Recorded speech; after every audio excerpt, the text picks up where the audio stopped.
Hello again. This is the next in a series of videos about content for your presentation. Now, I've talked previously about message and objectives. Those are quite high level, and particularly around message, we talked about a big idea.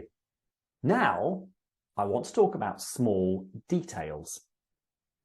Details are important because details help to illustrate, they help to illuminate, and they can really help to make your presentation relatable.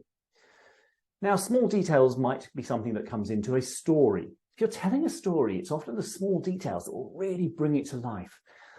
If we suddenly know that actually when you went out for this very important meeting, it was pouring with rain, so you turned up drenched to the skin, it immediately puts us a picture in our minds.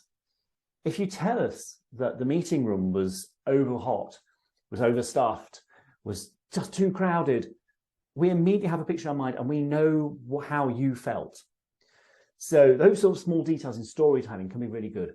Details can be great in data-led presentations, but pull out the 2 or 3 bits of information, the data, the statistics, that really help to illustrate the story you're telling.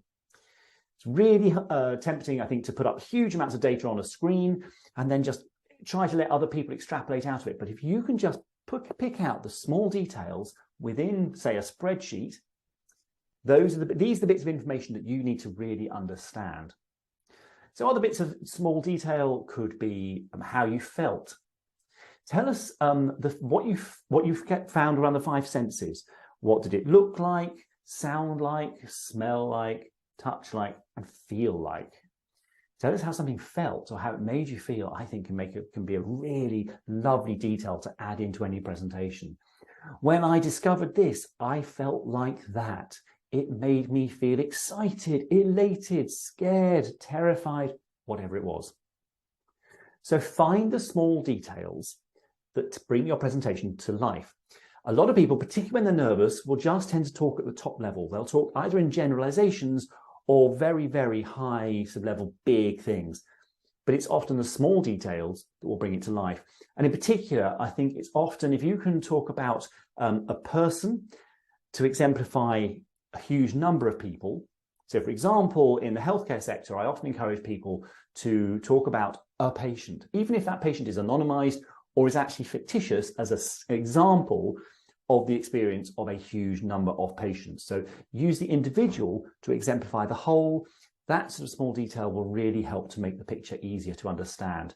Most of us actually respond to individuals, to smaller quantities, better than huge quantities.